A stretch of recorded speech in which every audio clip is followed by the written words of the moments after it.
Morning, guys. Welcome to Coffee Chat. Boy, guys, I'll tell you what, I sure hope you had an absolutely fabulous weekend. Now, get this, it doesn't matter whether you're working or you're retired, weekends go by just like that. And before you know it, it's Monday and you're back to your hustle and bustle, having to get up and rush around and all that kind of stuff. And I'll tell you, it really is crazy. I remember when Judy and I would have to get up really, really early, something like at 5 in the morning, just to get ready to get to work so that we could leave by 6, around there, get to our offices by 7 and all that. And for those of us up in Canada, maybe down here at Starbucks, but up in Canada is Tim Hortons. And part of the daily routine was, of course, driving into that drive-through line. It was like going through a border crossing practically. The lineup was just insane. And getting your coffee, and hopefully if you timed it just right, you'd know, oh, okay, you get in, you get your coffee and your muffin or whatever it was, and off you'd go to work and stuff like that. And it was truly something else. But I do remember that daily commute. And for those of you out there doing that, especially if you're a parent out there doing it, boy, I'll tell you what, you deserve some serious kudos, because it is like a jungle out there, literally, as they say. Wow. Oh my goodness. Felt the bees been flying around here trying to, drive me a little crazy this morning. And so, I kind of felt a little breeze down there, and I thought, oh, maybe that's the bee. Anyway, guys, the article that I was reading this morning, what a deal. Now, this is on the leading economic indicators. Now, these leading economic indicators, they chart things like jobless claims, they chart like interest rates, consumer goods ordering. They chart stuff like, of course, like, businesses and stuff like that, and their ordering in the stock market and all that kind of stuff. Well, the deal is this, guys, for the 19th straight month in a row, it has been on the decline. Now, that hasn't happened since 2008-9, where that whole Lehman deal went down and stuff like that. And out there now, of course, the narrative is, well, things are going to improve and da-da-da-da-da, and it's absolute hogwash. Every leading indicator that there is screaming that we are in a bad situation. Now, of course, for you and I, in this digital asset space, when the DXY literally turns around and it starts to literally dump, that's when you and I are going to see things in this space absolutely take off. It has literally happened every single time. And many guys are out there calling for it. They're literally saying, hey, the dollar's about to roll over. And guys, when it does, that's where you're going to see a lot of appreciation. Every bull run that has ever happened in this digital asset space has been tied reverse correlation to the dollar, the DXY index. And when it tumbles over, and right now, the pressure that we're seeing in the economy and what they're calling for is high inflation and much higher interest rates. That's what they're saying down the road. Now, my guess is Federal Reserve can't do it. They know how tenuous the economy is, and they just can't pull those pins. It's like their gun is out of bullets. And guys, that's where you're going to see a lot of transition happening. And I think that they're going to start flipping some switches big time. Now, we know that, hey, they just turned on the ISO 222 messaging standard, and by 2025, of course, it will be on full bore. And that, guys, from now till then, I think we're going to see some amazing stuff transpire, to be sure. Don't kid yourself. And this is the deal, guys. When you start seeing things go up there like that, I'll tell you what, from a retail perspective, these bigwigs, they want to shake you the heck out. Don't be too surprised if there is some sort of a black swan deal. Just as it looks like we're about to absolutely break through that ceiling, something happens, and at that point, boom, down she'll go, and there'll be flash crashes, and a lot of retail will get absolutely just terrified, shaken out, and they'll think it's game over, da-da-da-da-da, and then what, guys? Bam, it's just like boof, off to the races. That has happened practically every cycle that we have seen. Just when you think it is about ready to absolutely blow, that's when you see a quick flash crash, and then it's a parabolic move. And that's why I'm out there telling you guys, a lot of these technical analysis guys like Blockchain Backer, CoinsKid, and different ones that I know that you guys in the community watch. Now, I look at a few other ones as well, but Even these guys that have great big followings are absolutely coming out there and they're saying, look, wait for this,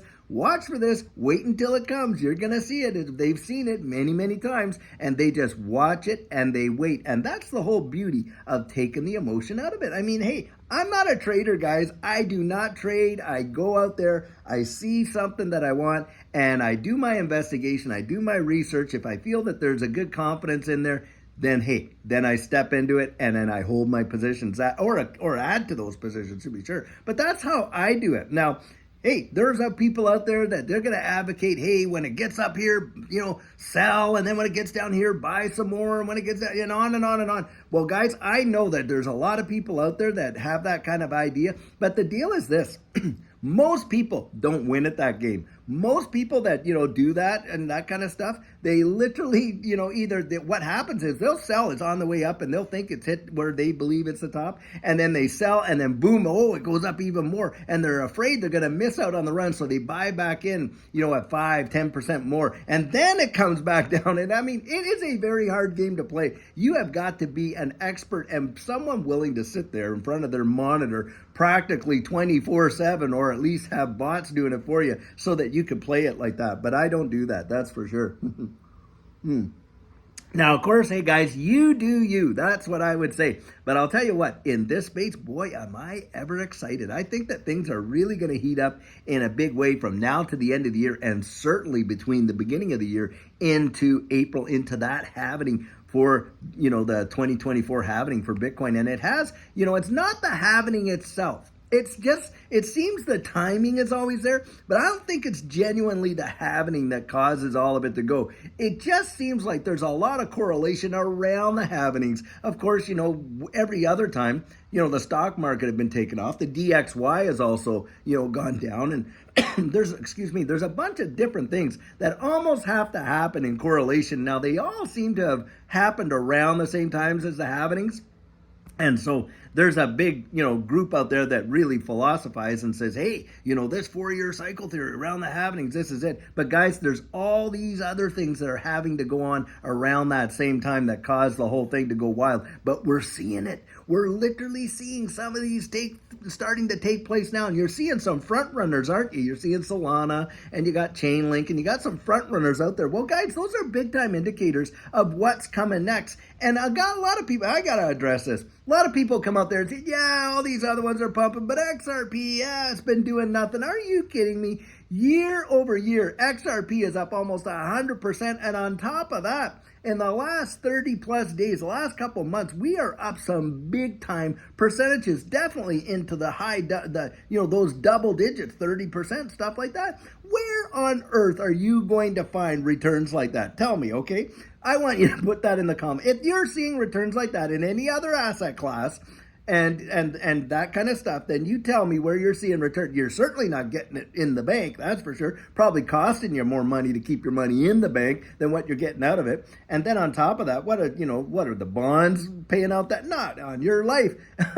And of course, equities, we're not seeing big time moves there in the comparisons to what we can see in this digital asset space. And so for me, listen, when I hear people bemoaning it and that, I can almost read the comments and I can pretty much tell you who's going to absolutely be able to make it in the next run and most people that won't, because the same people crying the blues when everything's way down here are going to be the ones when it's going sky high that are going to think, wow, it's going to keep going. It's just going to keep going and da-da-da-da. And it may very well. But the thing is this, there's a lot of people that FOMO getting in, to be sure, but I know a lot more people that FOMO staying in. And I've known people personally, guys, that have literally rode it all the way up, became millionaires, get that, and rode it all the way back down. You had better believe it. That's why I'm always out there advocating, get a plan. And by the way, guys, having said that, listen, financial coaching is something that you may want to think about, because financial coaching really helps you to develop your strategy based on those things.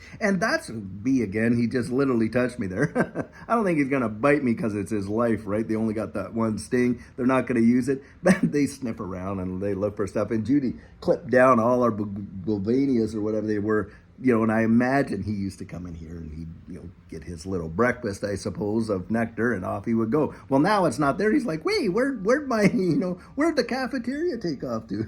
Anyway, guys, that's where, you want to think about getting a plan, being strategic. And it doesn't matter where you're going to get that, from, and that type of thing. But you want to absolutely consider it, because I'll tell you what, the day is going to come when you're going to think, oh yeah, I got it. And your emotions are going to wipe you out. And this is where, that financial coaching really does help you to, take the emotion out of it. You've got to have a strategy. So, hey, I advocate for that. And I'll tell you what, whether you use our program or anybody else's program, get out there or build one for yourself. Educate yourself. That's what Judy and I did. We went out and truly educated ourselves and got ourselves prepared for what was about to come, and even for ourselves. Now listen, I spent 25 years in the tax part. I thought my mind was just as disciplined as could be, right? I worked in aggressive tax planning, special enforcement.